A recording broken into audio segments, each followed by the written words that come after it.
En el segundo vídeo, el curso aborda cuestiones específicas sobre la gestión de tesorería, la liquidación de impuestos, los flujos de caja, las políticas de cobros y pagos. Siguiendo el esquema, teníamos la compra, teníamos el gasto de personal, la adquisición de otros servicios, ya entraba ahí la producción, donde os he hablado de lo que eran las amortizaciones de inmovilizado y demás, y ya llega la hora de vender. Bueno, pues importante, nuestra cifra neta de negocios va a marcar la dimensión de la entidad y su tamaño, es decir, va a ser lo que con otros parámetros que ahora vemos nos va a decir si es la clasificamos en grande, en pequeña y mediana o microempresa.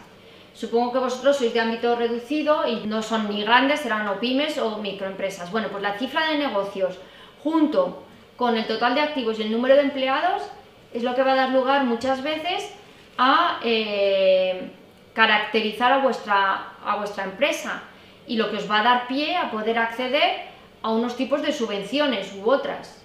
Luego hay que tener en cuenta la cifra neta de negocios, que la sacamos del total de ingresos, descontando todos los descuentos, devoluciones y demás, y sin tener en cuenta el IVA, porque el IVA no forma parte de los ingresos. Una vez que hemos vendido, que generamos el derecho de cobro, ya entramos en la parte de puntitos que os he dicho de abajo, pues cuando nosotros ya hemos hecho un intercambio de bienes o de servicios, lo que generamos ya es el derecho a cobrar. Se entiende que surge este derecho cuando se han transferido todos los riesgos y ventajas al consumidor.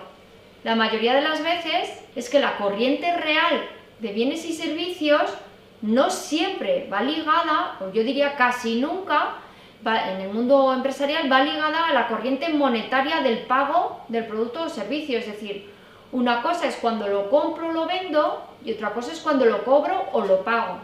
¿Por qué? Porque las cosas al contado en el mundo empresarial pues no suele ser lo habitual. Normalmente o te piden anticipos o pides posponer o pides créditos, ¿vale? Para poderlo demorar el pago. Luego, ojo, corriente real de bienes y servicios da lugar a los ingresos y los gastos. Ingresos y gastos acordados daban lugar al resultado de la empresa. Íbamos a la cuenta de resultados, ingresos menos gastos, era renta. Mientras que la corriente monetaria es la circulación económica del dinero, son los cobros y los pagos, que no cobro y pago siempre en el momento que compro. Estamos acostumbrados a voy al supermercado y pago, pero en el ámbito empresarial normalmente el pago y el cobro al contado es difícil. Los ingresos, es decir, cuando nosotros hemos vendido nuestro producto o nuestro servicio, son las operaciones que aumentan el valor de nuestro patrimonio, es decir, de la parte de nuestra riqueza, ¿vale? Lo aumentan. Y los gastos lo que lo disminuyen. La diferencia entre cobros y pagos me genera la liquidez. Es decir, si a mí me deben 100, lo comentábamos el otro día, si a mí me deben 100 y yo debo 200, voy a tener un problema, porque me faltan 100.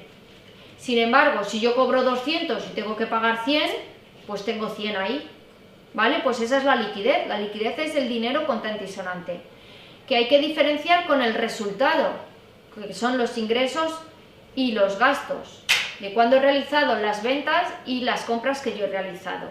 Luego, los ingresos y gastos lo que da lugar es al beneficio o la pérdida, pero los cobros y los pagos lo que dan lugar es a la liquidez.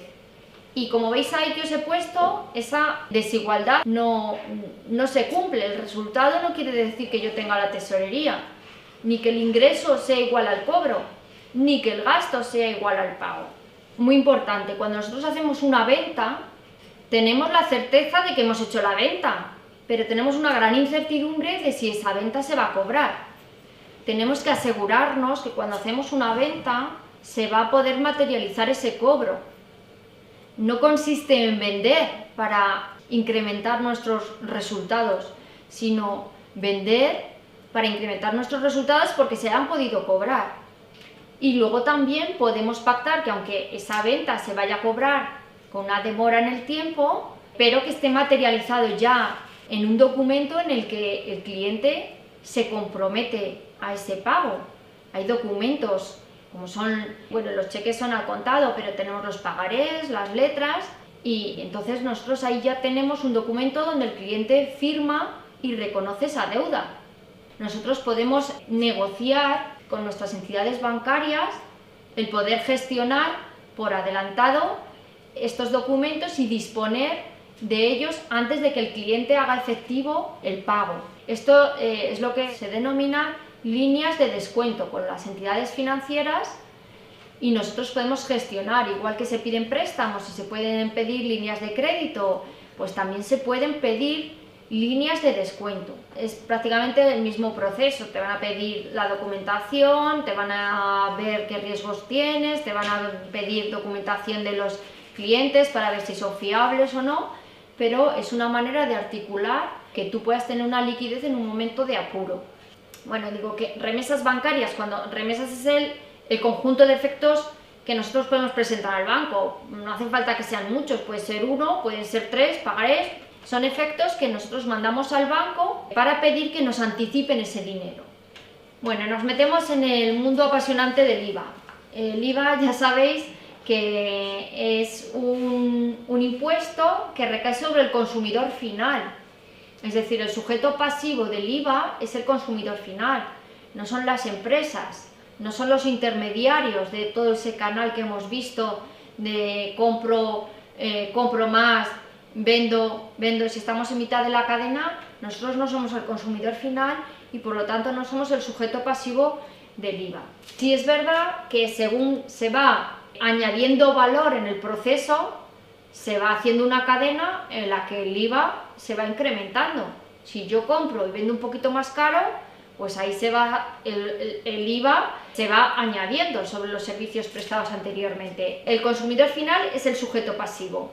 Es un impuesto del territorio español, pero no lo tienen ni las Islas Canarias, ni Ceuta, ni Melilla. Y luego también que sepáis que las importaciones están gravadas y el autoconsumo también. No así las exportaciones. Si exportamos, solo pagamos el IVA en España, pero no podemos cobrárselo fuera de nuestro territorio. Y también que, como todos los impuestos, tienen sus rentas exentas, ¿no? Como pueden ser los servicios sanitarios, asistencia social, enseñanzas de centros autorizados, los alquileres y las operaciones financieras o de seguro. Esos no se gravan con IVA. Y que hay distintos tipos de IVA dependiendo del producto o del servicio que se intercambie. Tenemos el tipo general del 21%, el tipo reducido del 10% para los productos de alimentación, hostelería, transporte, algunos sanitarios como gafas, lentillas, bebidas alcohólicas, gestión de viviendas, y luego tenemos el súper reducido para los de primera necesidad como pan, cereales, leche, queso, huevo, frutas y libros, periódicos, revistas y viviendas de protección oficial. ¿Cómo funciona el proceso del IVA? El proceso es que cuando nosotros como empresa adquirimos, estamos en la cadena de añadir valor, con lo cual cuando compramos nosotros estamos pagando lo que el producto o servicio que estamos demandando más el IVA que soportamos, al tipo que corresponda. Luego, en cada gasto que nosotros tengamos, ya sea de suministros, de compra de activos, de lo que sea, estamos soportando IVA. Pero nosotros como empresa no somos el sujeto pasivo del IVA, sino que nosotros como empresa nos pasa un poco como os hablaba antes de que éramos meros transmisores, pues igual con el IVA nosotros soportamos y cuando vendemos repercutimos. Nosotros cuando adquirimos y soportamos el IVA, a nivel contable estamos teniendo un derecho a deducirnos ese porcentaje. No tenemos que asumirlo, tenemos un derecho de deducción, ¿vale? Lo vamos a tener en el activo. Y a medida que nosotros vamos vendiendo, suministrando un servicio y repercutimos sobre la base de ese producto o servicio que estamos vendiendo, estamos generando una obligación de pago. ¿Por qué? Porque nosotros no podemos enriquecernos del IVA que nos están pagando en la factura nuestra de venta. Luego soportamos, tenemos derecho a deducirnos y repercutimos, tenemos obligación de ingresarlo en Hacienda. Luego, al acabar el trimestre, porque el IVA es un impuesto trimestral de manera generalizada, luego hay excepciones, porque, por ejemplo, si somos una empresa exportadora, pues aguantar 3 meses con el IVA pagando, soportado y no repercutiéndolo, pues tienes que tener un pulmón ahí de un 21% de cada cosa que haces, pues que es que te vas estrangulando. Luego hay determinados sectores o actividades que puedes pedir que la liquidación, en vez de ser trimestral, pues sea mensual, ¿vale? Pero de manera generalizada el IVA se liquida trimestralmente. ¿Qué es lo que tenemos que hacer? Pues una comparación. IVA soportado, es decir, el que yo he pagado, con el IVA repercutido, es decir, el que yo he cobrado. Y tiene que salir igual, pero claro, evidentemente una empresa cuyo objetivo es tener rendimientos, o sea, beneficios, rendimientos positivos, pues evidentemente compra un precio y vende a algo superior.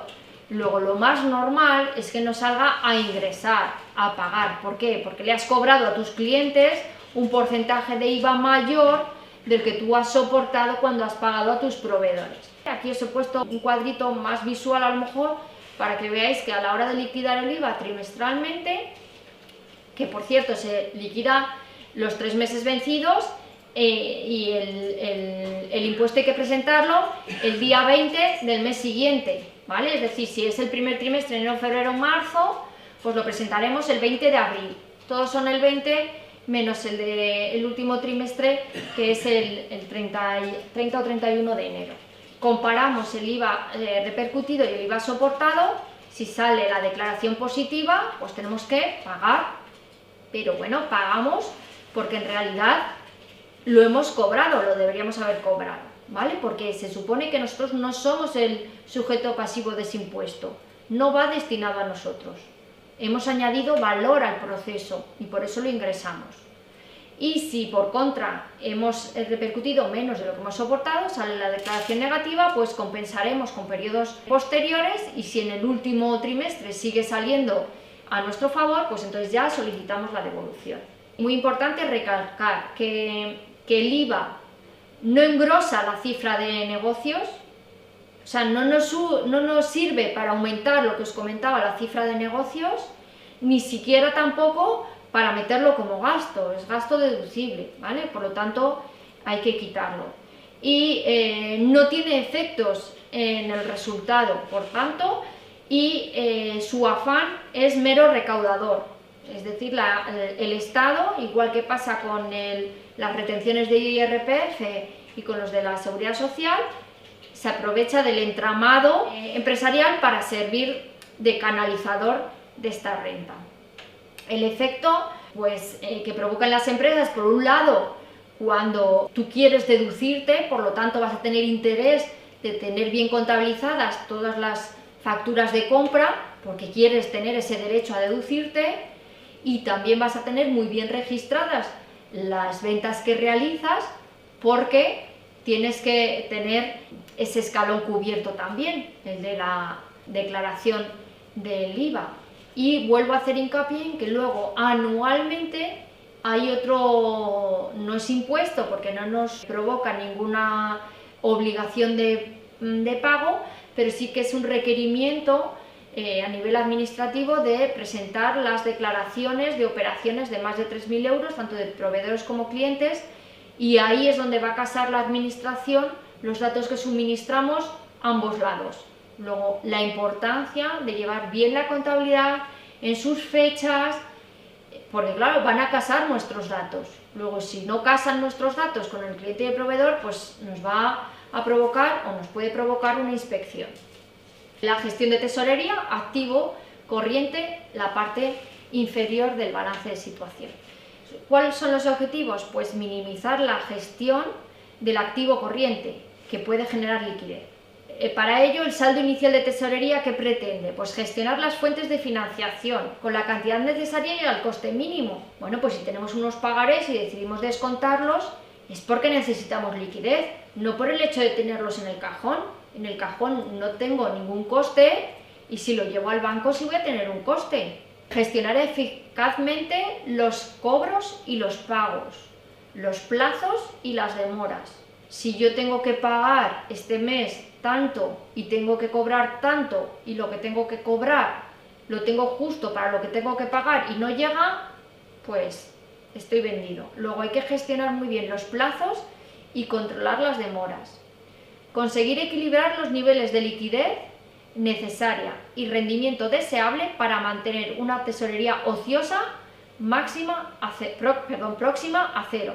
Es decir, como os decía el primer día, los recursos ociosos no son buenos. La renta tiene que generar rentabilidad.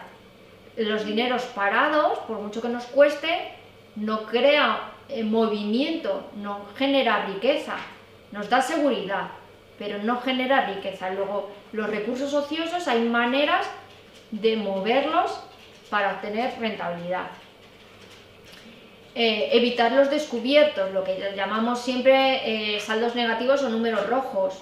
Para ello, pues tener muy controlados los vencimientos, las obligaciones contraídas y optimizar los excedentes de tesorería, lo que os comentaba. Si tenemos mucho dinero, pues vamos a ver si podemos pagar algo por adelantado y nos hacen un descuento. Aquí vemos los flujos de pago y de cobro. Hace mucha alusión del ciclo de explotación. Yo empezaba con mi tesorería y con mis compras y acababa con el cobro por las ventas. Entonces la fase, ¿os acordáis que empezábamos con lo que era el presupuesto, pero que en realidad el presupuesto no tenía calidad de nada, generaba ya la primera obligación el hecho de realizar el pedido.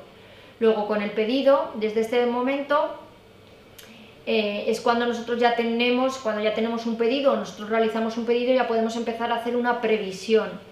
Pero hasta que ese pedido no esté en marcha, tampoco, o sea, cuando el pedido ya se afirme. Luego comienza lo que es el proceso de fabricación, pues desde que se materializa el pedido y se entrega el producto al cliente o al almacén. Cuando la entrega se produce es cuando entraba el albarán, ¿acordáis? Y luego, una vez que se ha recibido y se ha confirmado ese albarán, ya empieza el proceso de facturación. Entonces, nosotros, como en realidad lo deseable es cobrar cuanto antes, no debemos demorar tampoco ese proceso de facturación. Hombre, a lo mejor no nos interesa por alguna causa, pero tenemos que tener controlados también los plazos en los que iniciamos el proceso de facturación, porque es lo que va a generar la fecha de vencimiento. Normalmente 30 días fecho factura, pues hay que tener en cuenta eso. Si ya tardo una semana en hacer la factura, pues ya a lo mejor se me demora una semana el cobro. Todas esas cosas que a lo mejor nos parecen irrisorias tienen mucha importancia a nivel de liquidez. El vencimiento de la factura, os lo que decía, normalmente es desde el momento de la recepción o de la fecha en la que se emite la factura. Pues los pactos del vencimiento también tienen su importancia. Y la recepción del medio de cobro, es decir, vamos a esperar a que nos hagan una transferencia dentro de 60 días, pues bueno, a lo mejor esos 60 días se van a traducir en 65, porque si se pone enferma la persona que tiene que hacer la transferencia, si nosotros hemos apurado mucho los plazos y nosotros tenemos pagos que hacer al 60 días y contábamos con ese cobro y no se produce, pues cuanto mejor gestionemos y atemos los vencimientos, mayor seguridad vamos a tener nosotros de ese cobro. ¿Qué efectos podemos tener en el retraso del cobro?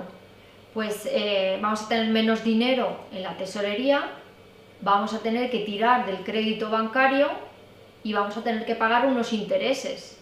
Luego nuestro beneficio va a verse mermado. ¿Qué efectos puedo tener si yo adelanto un cobro?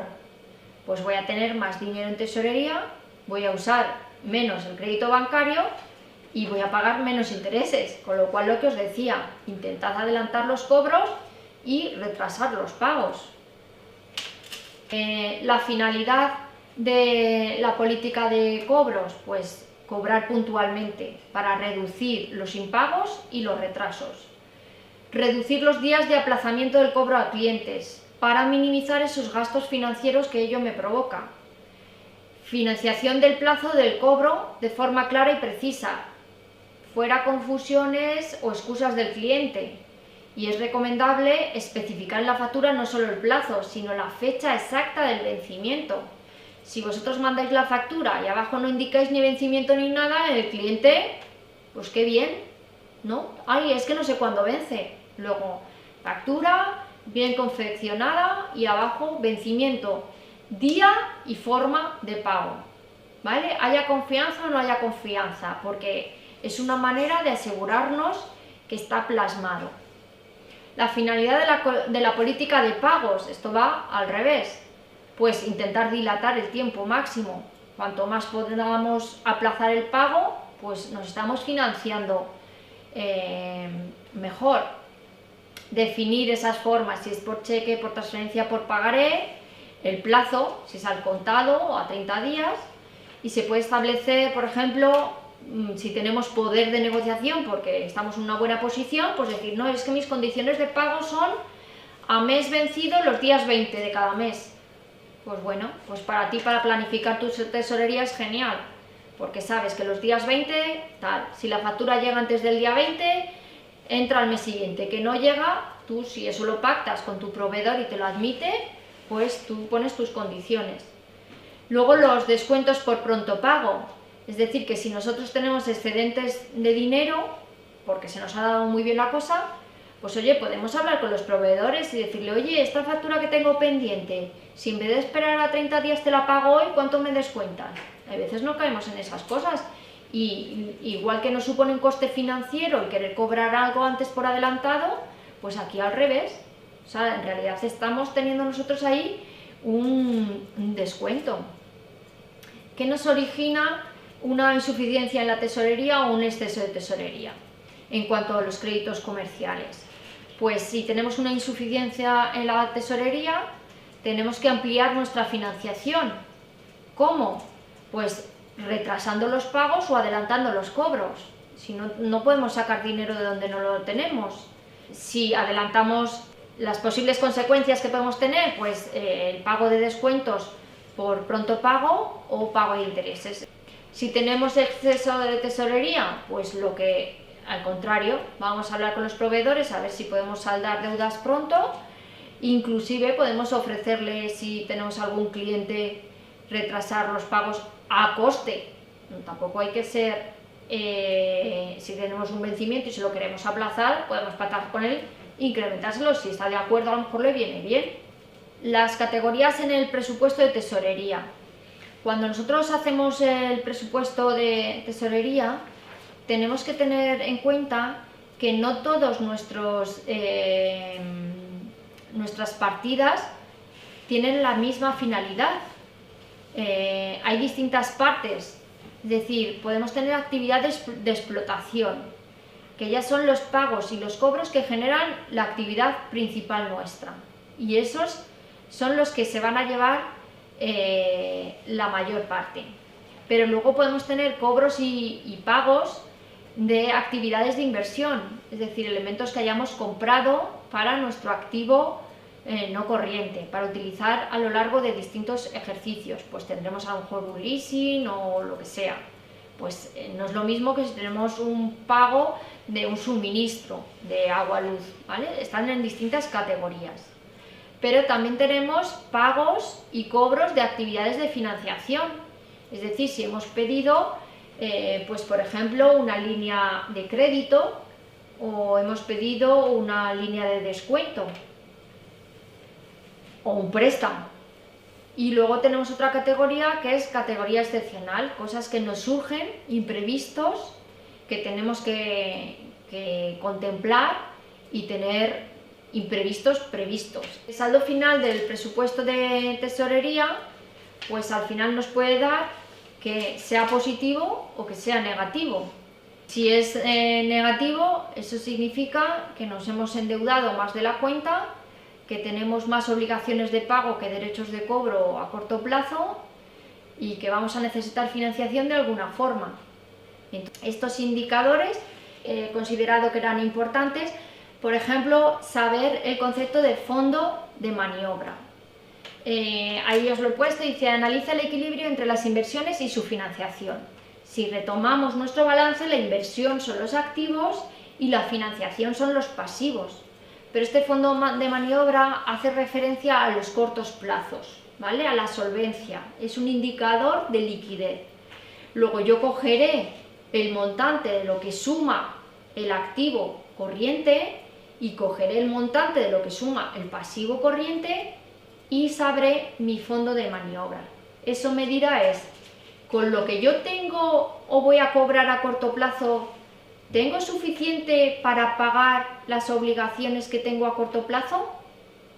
Pues si es que sí, qué bien.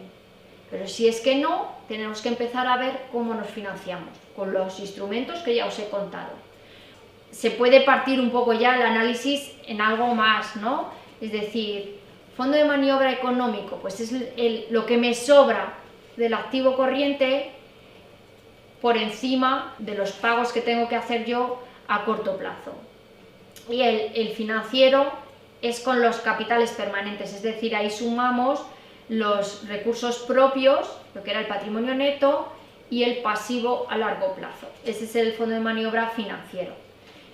¿Qué quiere decir eso? Pues que todas las inversiones a largo plazo deben financiarse con capitales permanentes.